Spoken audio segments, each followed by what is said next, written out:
고린도전서 1장부터 10장까지에서는 주로 일상생활에서 일어나는 일과 개인의 신앙생활에 관계된 질문에 대하여 바울이 답한 내용입니다. 10장까지. 반면에 11장부터 14장까지에서는 공적 예배와 연관된 부분에 대하여 바울이 지침을 적어서 고린도 교회에 전해준 내용이 나오고 있습니다. 오늘 11장은 여자가 교회 예배 시에 머리에 수건을 쓰는 문제에 대하여, 그 다음에 다음 주에는 성찬에 관계된 문제를 다루고 있고 12장, 13, 14장은 영적 은사에 대하여 다루고 있습니다. 이것을 앞으로 이제 보게 될 것입니다. 우리가 아랍계 보면, 아랍 사람들 보면 다 차도르라고 하든가 뭐 몸에 씁니다. 머리에도 쓰고 몸에도 가리고, 여자들도 그렇고. 유대인들을 보면 유대인들 중에 정통 유대인들은 머리에, 그것도 제가 잊어버렸는데 머리에 씁니다. 남자들도 머리에 써서 이거 꽂아가지고 터번은 이제 아라비안 나이트처럼 거기 이제 둘러서 이제 쓰는 건데, 그거 말고 거기 부르는 이름이 따로 있더라고요. 우리 지금 우리나라에서도 보면 머리에 뭐 쓰는 사람들이 있죠. 누가 씁니까?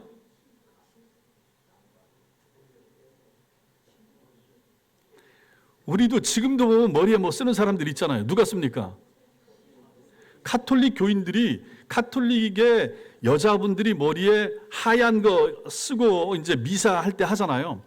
그게 다 이제 이것과 이제 연관이 되는 부분이 되는 거예요. 카톨릭에서는 쓰는데 우리는 왜 안 쓰느냐. 이제 오늘 우리가 살펴본 이 말씀에서 우리는 답을 다 얻게 되는 거죠.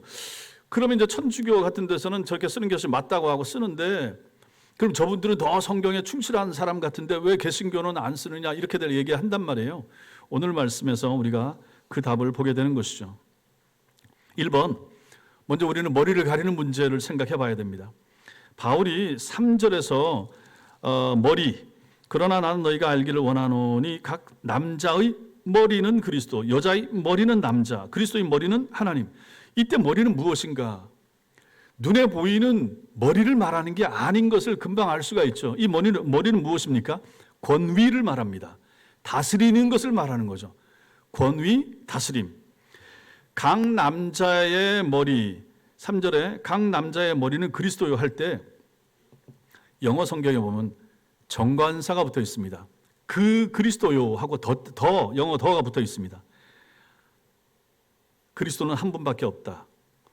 그리스도가 다스린다. 누구를? 남자를. 어떤 남자? 모든 남자를 다스린다. 그게 그 의미가 거기에 담겨 있는 것입니다. 4절부터 6절 보시면 무릇 남자로서 머리에 무릇을 쓰고 쭉 내려가고 무릇 여자로서 머리에 쓴 것을 이렇게 말합니다. 여기 무릇이라고 말하는 것은 그냥 모든으로 이렇게 바꿀 수도 있습니다. 머리에 쓴다는 게 계속해서 반복이 됩니다.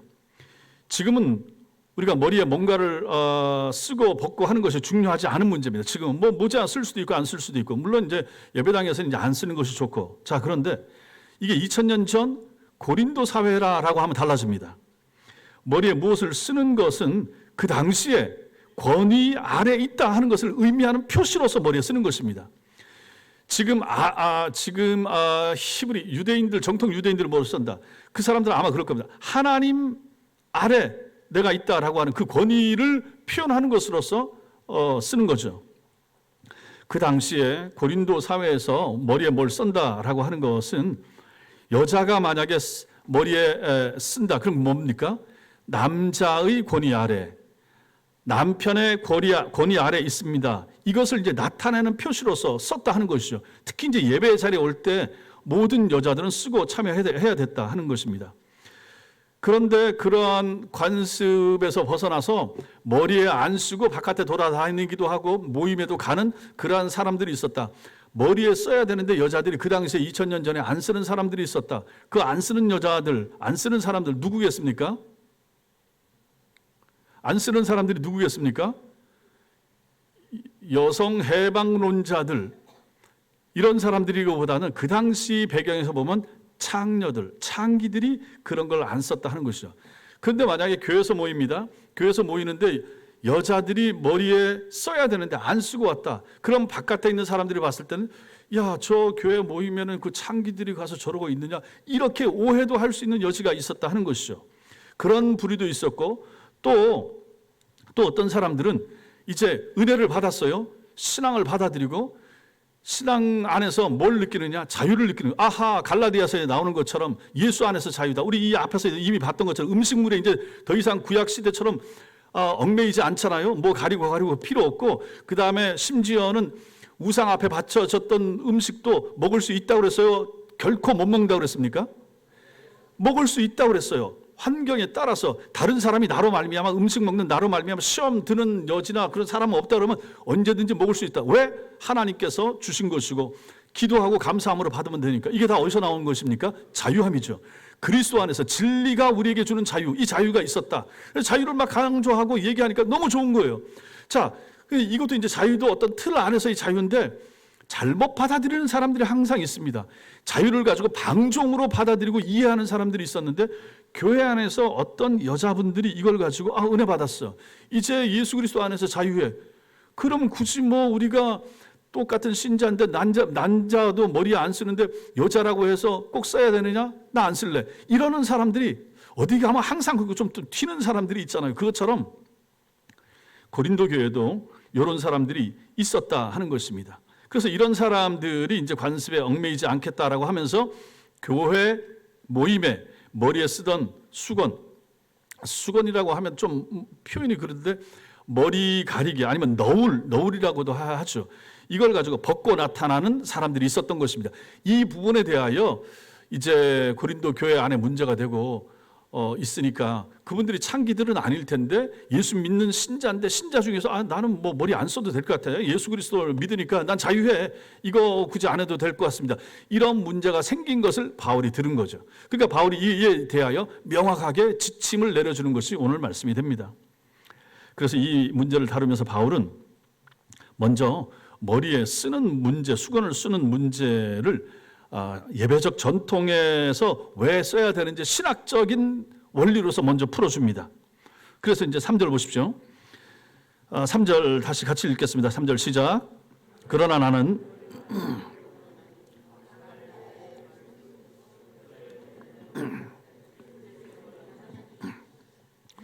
그럼 이거는 이 3절 말씀은 신학적으로 봤을 때 뭐라고 설명할 수 있겠습니까? 이거 뭐라고 설명하면 돼요? 3절은?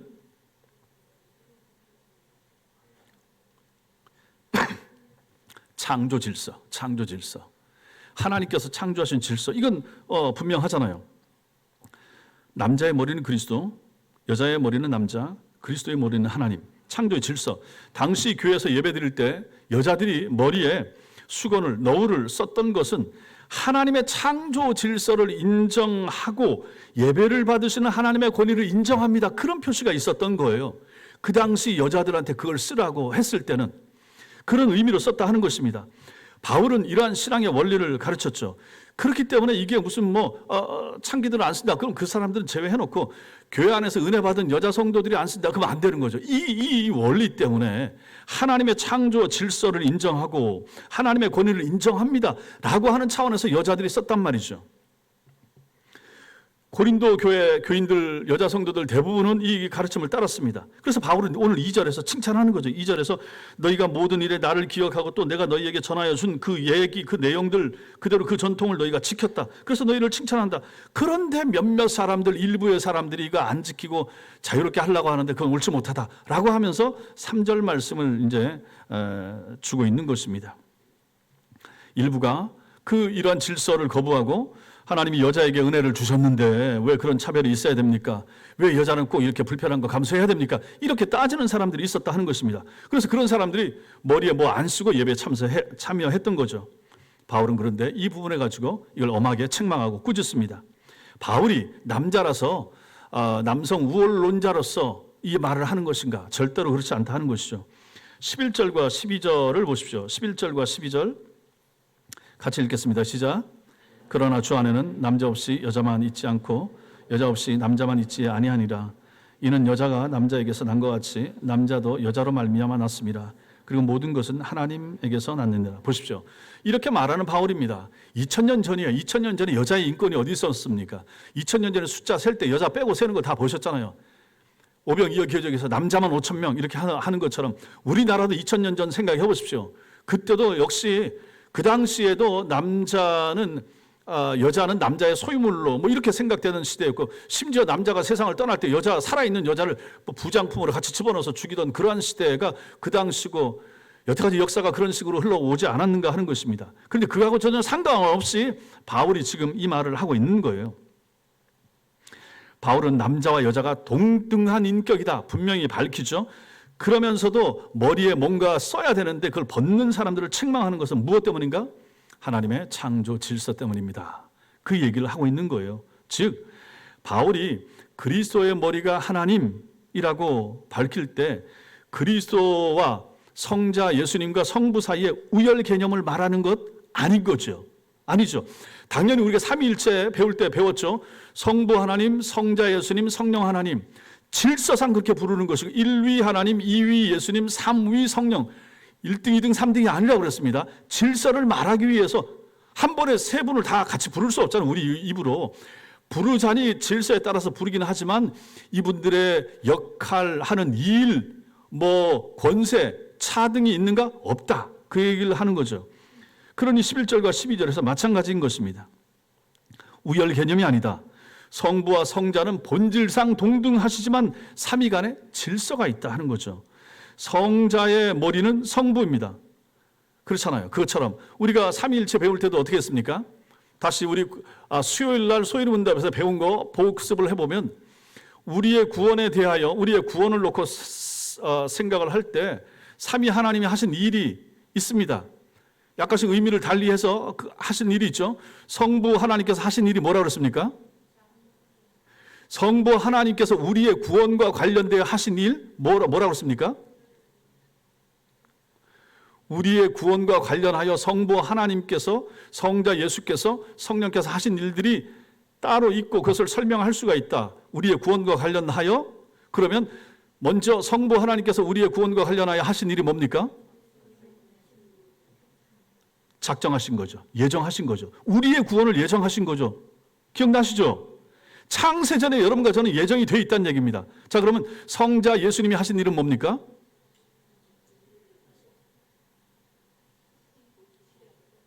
실행. 누가 대답했습니까? 밥 한번 사겠습니다. 실행. 성부 하나님께서는 창세전에 여러분과 저를 구원하실 것을 예정, 선택, 작정, 하나님의 뜻 안에서 해놓으시죠. 그리고 그것을 이루기 위해서는 예수의 피 흘림이 필요한데, 그래서 예수께서 오셔서 그 몸으로 우리의 구원을 위하여 실행, 십자가 위에서 죽어주셨다.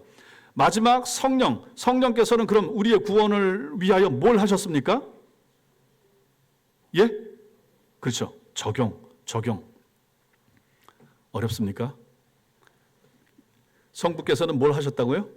예정 이렇게 하시면 되고, 성자 예수께서 뭘 하셨다고요? 실행. 성령 하나님께서 뭘 하셨다고요? 적용. 이걸 가지고 영어로 어떻게 설명하지? 플랜. 성부께서는 플랜을 짜시고 성자께서는 do, 그 다음에 성령께서는 이건 영어로 뭐라고 하면 되죠? 플랜 do see, apply, 적용을 하셔서 우리한테 그렇게 될 수 있도록 하셨다 하는 거죠. 자, 이것을 본다고 하면 여기에 무슨 차등이 있으며 차별이 있을 수 있겠습니까? 없어요. 하는 역할의 차이가 있다 하는 것을 설명을 한 거죠. 그러니까 우열의 개념이 아니라 하는 것입니다. 질서를 말하는 거죠. 자, 그처럼 남자와 여자도 마찬가지입니다. 남자와 여자 사이, 남편과 아내 사이에도 동등한 인격과 하나님의 형상이지만 하나님이 부여하신 뭐가 있단 말입니까? 하나님이 부여하신 뭐가 있다는 거예요? 질서의 차이지. 그걸 얘기하는 거죠. 하나님이 남자를 먼저 만드시고 그 남자에게서 여자를 만드셨습니다. 남자를 머리로 주셔서 가정을 다스리고 교회를 지도하게 해서 궁극적으로 하나님의 머리가 됨을 항상 인정하게 하시고 그 권위와 은혜 안에 살도록 하기 위하여 하나님이 이렇게 정하신 것입니다. 그런데 고린도의 일부 여자들은 이 점을 오해를 한 거죠. 그들은 은혜 받고 신비한 경험을 하면서 기존의 질서까지 뛰어넘는 어떤 새로운 지위와 권세가 자신에게 주어졌다, 이렇게 오해한 것입니다. 이런 생각을 가진 사람들이 오늘날도 뭐 하는가? 이제 왜 여자는 목사가 못 되는가? 왜 여자는 장로가 되면 안 되는가? 이제 이런 얘기를 하면서 그 얘기가 먹혀들어서 오순절교회, 또 그다음에 통합직교회 이런 데서는 이제 그래서 여자도 장로가 되고 여자도 이제 목사로 세우게 되는 거죠. 그러한 논리에 남자 목사님들이 밀리게 된 거죠. 그러나 우리 장로교회에서는 이게 그렇게 누구의 권세, 누가 더 잘나고 이런 거 아니라 이 바로 이런 말씀, 오늘 말씀 질서상의 문제 때문에 안 되는 것입니다라고 말하는 것이지. 그렇잖아요. 우리 보십시오. 구역장들 남자들 다 빠지시게 됐고 구역장들 우리 교회는 이제 완전히 여인천하가 됐습니다. 교회 안에 70%가 여자 성도들이고 모든 중요한 직분과 일을 맡은데 여자 없이 되는 일이 어디 있습니까? 어떻게 보면 남자는 뭐 핫바지는 아니지만은 그냥 곁다리도 아니고 필요한데 옆에서 보조같이 이렇게 되는 일이잖아요. 실제로 가만히 보면 일하는 거 보면. 그러니 보십시오. 주여가 아니고 이제 주님이 이렇게 하게 하신 거예요. 그러니 그런 걸 생각해 본다 하면 오히려 하나님의 은혜 안에서 하나님의 교회가 움직여지는 그런 원리나 현실을 보더라도 목사라고 하는 타이틀 자체, 장로라고 하는 타이틀 자체, 나도 그 타이틀 저걸 받고 싶다. 그런 생각을 해서는 안 된다는 걸 여기서 보게 되는 거죠. 질서상의 문제라니까요. 성부, 성자, 성령이 질서지 능력의 차이나 뭐 권능의 차이를 말하는 게 아니잖아요. 지금 이 부분을 바울이 강조하는 거예요. 근데 이걸 그렇게 생각하지 못하고 받아들이지 못하고 남녀 평등과 이런 차원에서 자꾸 접근을 하고 남존 여비 사상의 유교적인 관점을 깨고 이제는 세상이 바뀌었다라고 하면서 자꾸만 뭔가를 여자의 이름을 남자 위에 단순히 두고 싶어하는 이것은 성경적인 가르침이 아니라 하는 걸 바울이 여기서 말하는 거예요. 그러니 뭐 이름이 뭐 높고 낮은 데 있고 그런 의미를 따질 필요가 전혀 없다 하는 것을 우리가 이 말씀에서 보게 되는 것입니다. 그러니 그 당시에도 머리가 불편하게 말해 왜 여자만 머리에 뭘 쓰라 그러고 안 쓰고 싶어. 은혜 받았어. 나도 기도하면 하나님 앞에 은혜 받고 나도 무슨 뭐 그 당시 사람들 중에 나도 예언도 하고 방언도 하고 하는데 왜 나는 못하느냐 이런 사람들이 있었단 말이죠. 그러니까 난 안 벗고 나는 안 쓰고 교회 간다. 이게 잘못됐다라고 바울이 말하는 거예요. 오늘날 우리가 예배 중에 머리에 뭔가를 쓰고 예배 드리지는 않습니다. 이것은 그 당시 문화와 양식에 대한 거예요. 그 당시에는 그랬다는 얘기죠.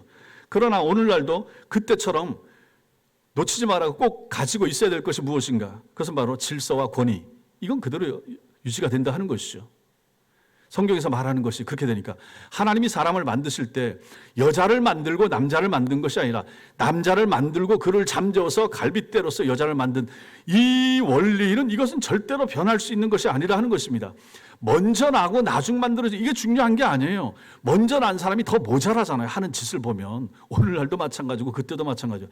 그러니 먼저 나고 나중 나가고 이게 무슨 의미가 있습니까? 그래서 고린도전서 14장 33절, 40절 보면 거기서 이제 이렇게 말합니다. 하나님은 무질서의 하나님이 아니시오. 이렇게 말하죠. 그럼 뭡니까? 하나님은 질서의 하나님이시다. 그러면 창세 세상을 만들 때도 하나님은 질서의 하나님이셨고 또 2000년 전 고린도 시대에도 하나님은 질서의 하나님이셨고 지금도 마찬가지라 하는 거죠. 지금도 가정에서도 질서를 하나님이 남편과 아내로 세우기를 하나님 원하셨고 교회 안에서도 마찬가지라 하는 것입니다.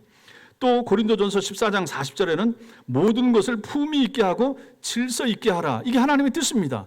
질서가 있다. 그 부분을 먼저 얘기하는 거죠. 이게 이제 머리에 뭔가를 쓰는 문제를 통하여 하나님이 지상교회에 알려주고 싶은 내용이었습니다. 두 번째, 창조 질서에 순응하라 하는 것입니다. 창조 질서를 따르라.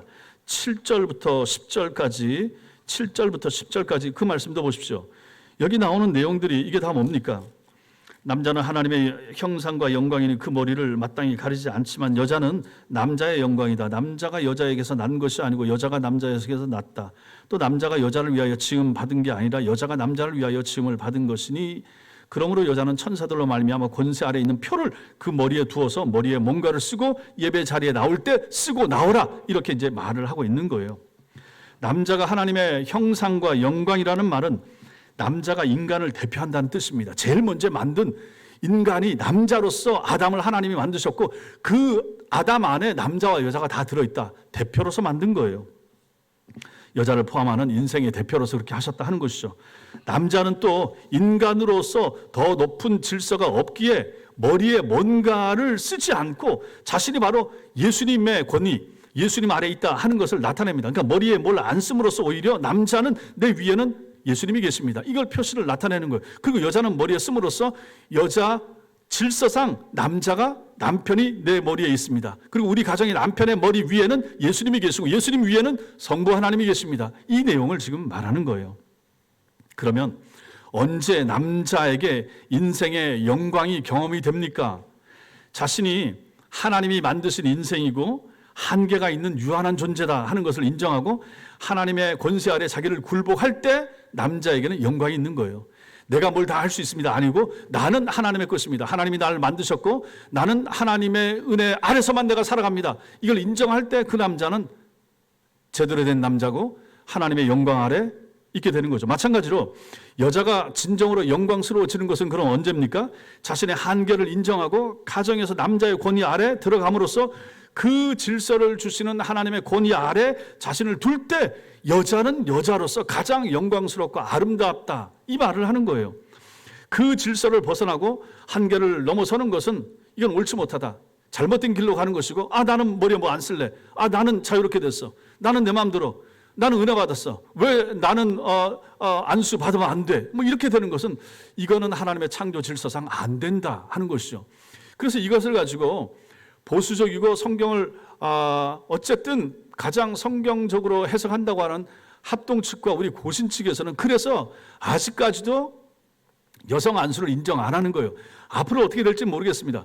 지금까지는 칼빈 이래로 2000년 동안 성경을 해석하고 적용하는 사람들이 이렇게 이제 우리 쪽에 있는 사람들은 그렇게 받아들여서 여자 안수, 여성 안수 인정을 안 한 거죠. 근데 지금도 계속해서 연말 되면 가을에 여성 안수 문제가 계속해서 올라와요. 장로도 세우고 목사도 세우자. 근데 이제 계속해서 우리 두 개 교단에서는 성경적으로 아니다. 그 근거를 바로 여기서 찾아서 가지고 오는 거예요.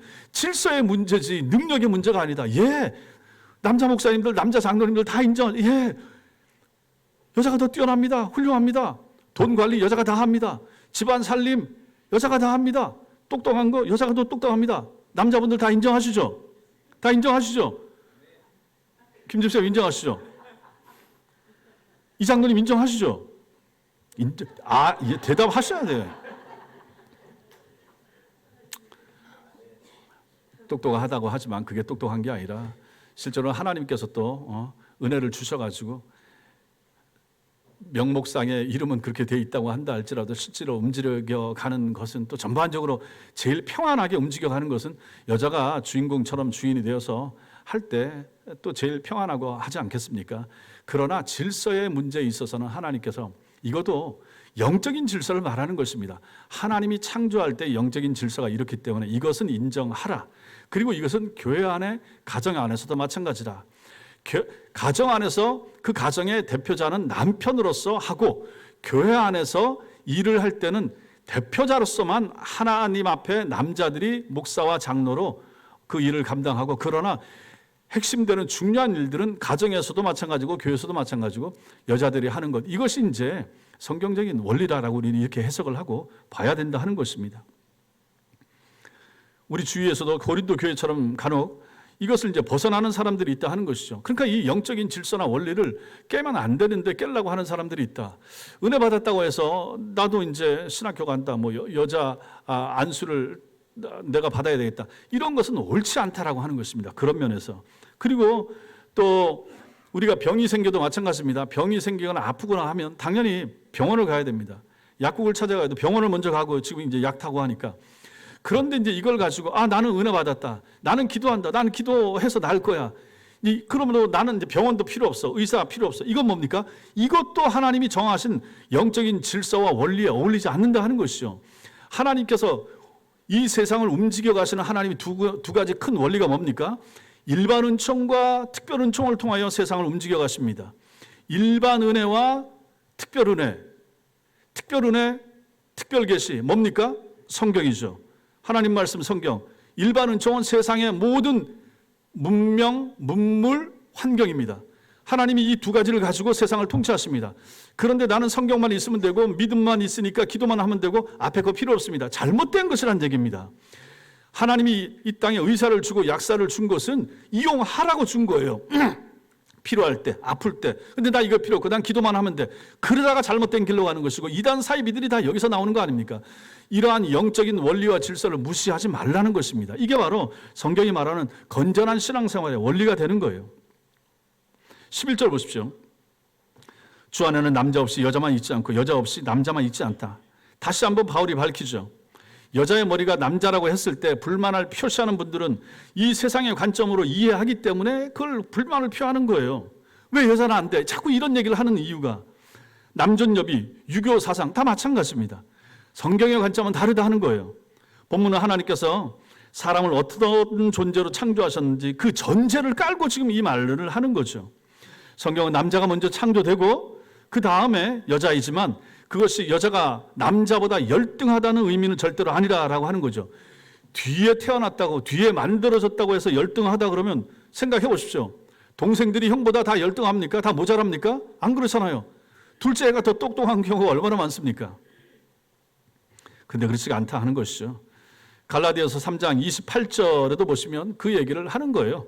남자나 여자나 다 그리스도 예수 안에 하나다. 바울이 딱 이렇게 얘기를 하잖아요.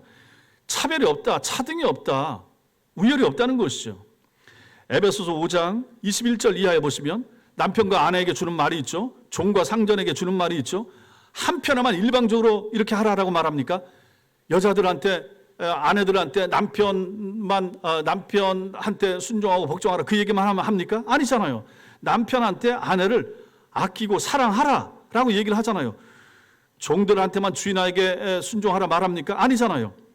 주인한테도 종들을 향하여 마땅히 해야 될 바를 잘 하고 그 역할을 감당하라라고 말하니 쌍방에 대하여 얘기하는 부분이 그 에베소서 5장 21절 이하라라고 하는 것입니다. 피차 복종하라 이렇게 말하잖아요. 여자에게 남자한테 복종하라 아닙니다. 남편도 남자도 여자한테 피차에 사랑하고 아끼고 복종하고 존중하라 말하는 거예요. 12절에 보십시오. 오늘 12절 여자가 남자의 몸에서 나왔다라고 말합니다. 그러나 남자도 여자로 말미암아 난 것입니다. 첫 번째 남자 아담만 여자의 몸을 통하지 않고 왔지 그 다음부터는 전부 다 마찬가지입니다. 모든 남자는 여자를 통해 이 땅에 온 것이죠. 남자나 여자나 모두 결국은 하나님께로부터 난 것입니다. 이런 말씀을 전제로 하고 남자가 여자의 머리라는 말씀을 이해해야 되는 것입니다. 단순히 이 말씀만 똑 떼어가지고 여자가 남자 아래에 있다. 나는 이 말씀 싫다. 이렇게 접근해서는 안 된다 하는 거예요.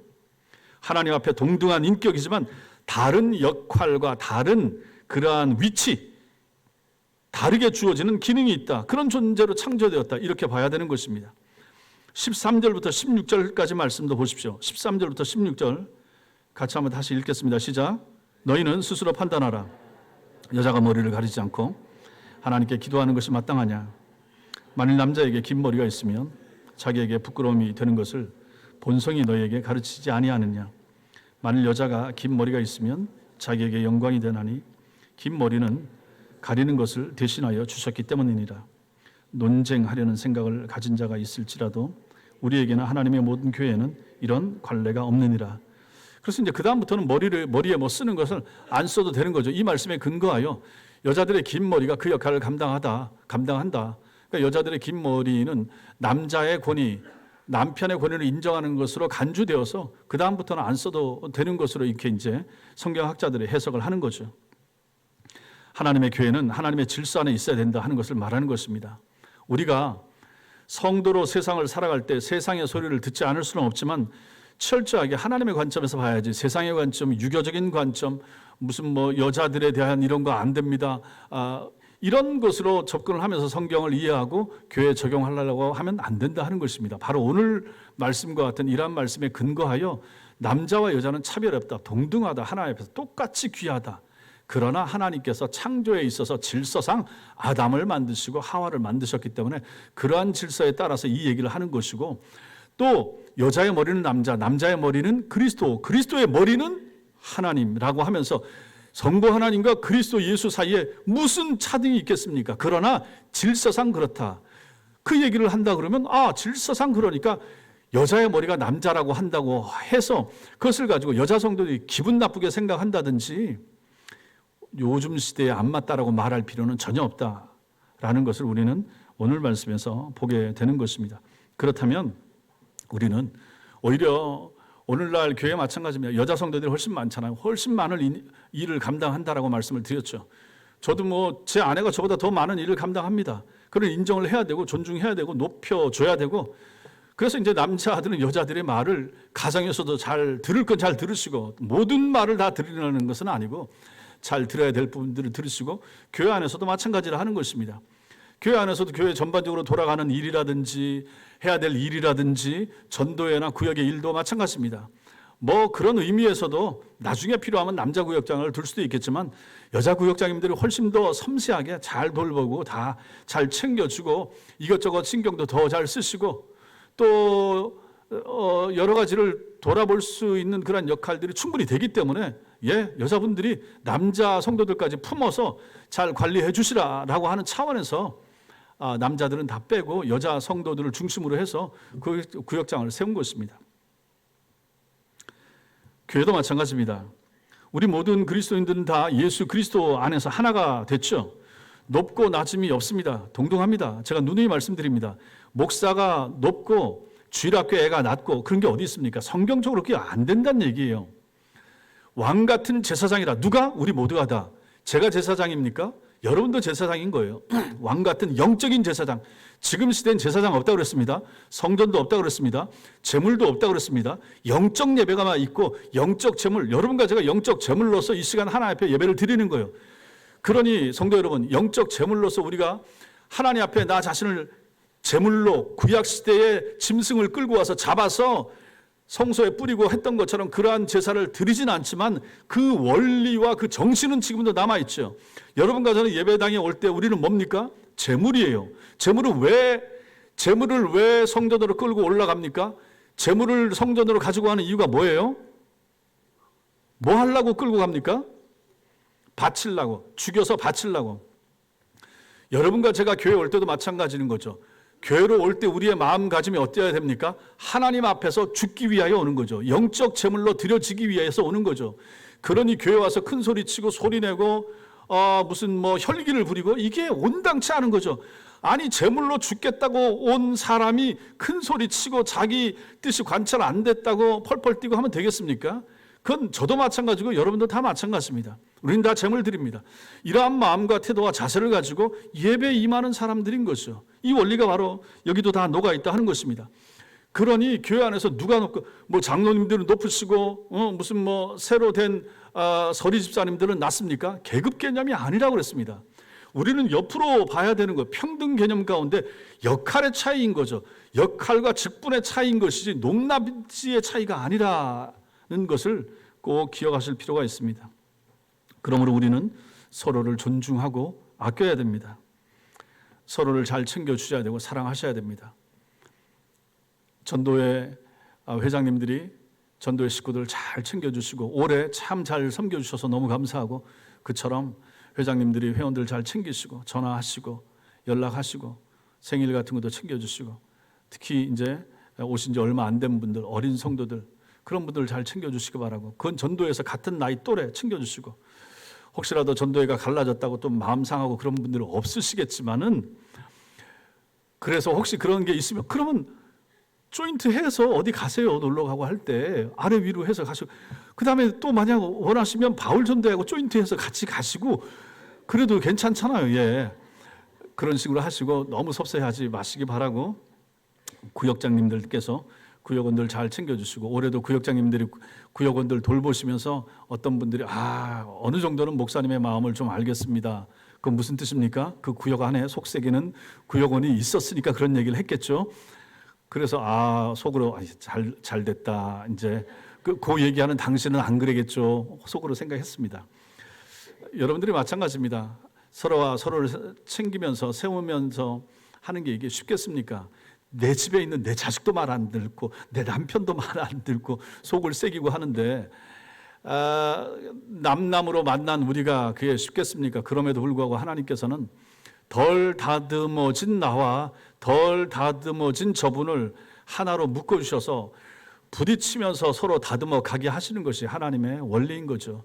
저도 성화되어져 가야 되고 여러분도 성화되어져 가셔야 되고, 여러분들이 덜 성화된 모습 때문에 제가 아파하면서 힘들어하면서 기도하는 것을 통하여 제 기도를 하나님이 사용하셔서 그 성도들을 성화시켜 가시겠지만, 그 성도들을 인내하면서 기다려주면서 저도 변화되고 더 주님의 마음을 담고 이렇게 되지 않겠습니까? 이것은 저뿐만 아니라 구역장과 구역원 사이에도 마찬가지인 것이고, 전도회 회원을 사랑하고 아끼고 빠진 전도회 회원 때문에 마음 아파하는 전도회 회장님도 마찬가지라 하는 것입니다. 이게 다 필요한 거죠. 주일학교 아이가 하나 오지 않은 것 때문에 선생님이 아파하고 힘들어하는 것도 마찬가지인 것이죠. 그런 마음 자체가 없는 것은 그건 문제인 것이고, 그러므로 교회 안에서는 서로 이런 관계가 유지돼야 된다. 이걸 가지고 바로 교회 안의 질서라라고 말하는 것입니다. 예를 들어서 주님께서는 교회를 주님께서 기뻐하시는 공동체로서 그 사명을 감당하도록 하기 위해서 교회 안에 직분자들을 그래서 두시는 것입니다. 목사인 제가 제일 열심히 제일 많이 섬겨야 되고, 장로님들이 마찬가지로 자주 말씀드린 거죠. 권위, 권세를 세우려고 하는 것이 아니라 하는 것입니다. 옛날에는 목사님들 주차할 수 있는 자리도 있었고, 미국에 가면 지금도 그거 하는 것이 있습니다. 그때는 하여튼 존중하는 차원에서 한 것이죠. 그래서 시간이 흘러가면서 이게 오히려 당연하게 나 내 자리 만들어둬. 그래서 이제 그 이후에 이런 게 이제 없어진 것이죠. 마찬가지입니다. 교회 안에서 누가 목에 힘을 주면서 내 말은 다 들어야 됩니다라고 말할 수 있는 사람이 누구이겠습니까? 그래서는 안 되는 것이죠. 우리는 서로가 서로를 합쳐서 하나가 되어서 하나님 앞에서 한 공동체를 이루어 가는 사람들입니다. 그런 우리에게 있어서 질서가 필요하고, 그 질서를 위해서 하나님께서 목사, 장로, 안수집사, 권사, 서리집사 이런 부분을 우리에게 허락을 하셨다 하는 것입니다. 그러니 이것을 깨뜨릴 자유, 우리에겐 아무도 그런 자유 없다 하는 것입니다. 그 직분 안에서 자신의 책임을 바르게 감당하는 것이 중요하지, 그 직분을 가지고 뭐 권위를 내세운다든지 목소리를 크게 한다든지 그것은 옳지 못하다 하는 것입니다.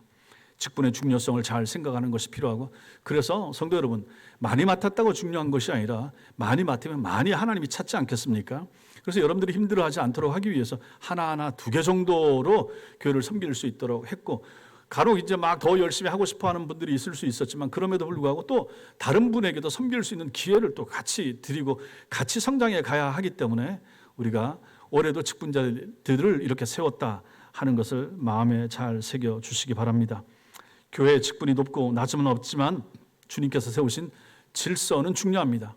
그래서 여러분들이 올해도 잘 해오셨지만 장로님들을 잘 섬기시고, 장로님들도 여러분들을 더 잘 섬기실 것입니다. 장로님들의 권위를 존중을 해 주셔야 됩니다. 하나님께서 하나님의 은혜 아래서 그 역할을 감당하도록 하기 위하여 긴 시간 준비시키신 분들을 교회 대표자로서 교회 장로로 세우신 것입니다. 결국은 장로님들은 여러분들의 대표입니다. 우리는 30명당, 세례교인 30명당 1명의 장로를 세울 수가 있습니다. 그런 원리 안에서 우리 협동 장로님까지 포함해서 지금 우리는 장로님 3분이 되시는 거죠. 이제 이 3분이 이제 김일석 장로님이 이제 은퇴하셨으니까, 그럼에도 불구하고 김 장로님까지 모세전도회를 또 대표하여 4분의 장로님들이 우리 교회를 섬기는 것입니다. 그러니 여러분들이 혹시 교회를 섬기면서 뭔가 부탁이나 요청하고 싶은 거, 그런 거 있으면 항상 장로님들 찾아가시는 거예요. 장로님들한테 이 부분에 대하여 뭐 저한테 굳이 오셔도 되지만 어차피 저도 장로님들하고 상의해서 하니까 그렇다면 질서상 우리 장로님들 찾아가셔서, 또 장로님들은 여러분들 대표 아닙니까? 그러므로 장로님들한테 말씀하셔서 그분들이 교회 일을 주관하시고 주도하시고 여러분들의 뜻을 담아서 또 당회로 모였을 때 그것을 의논하여 결정해서 교회가 진행될 수 있도록 하는 것, 그것이 얼마나 중요한가. 또 어떤 기관장들도 마찬가지고 다 그런 차원에서 질서로서 이렇게 세워놓은 것입니다. 이 질서에 잘 순응하시고, 오늘 우리가 배운 이 말씀이 그것을 얘기하는 거죠. 질서가 있다.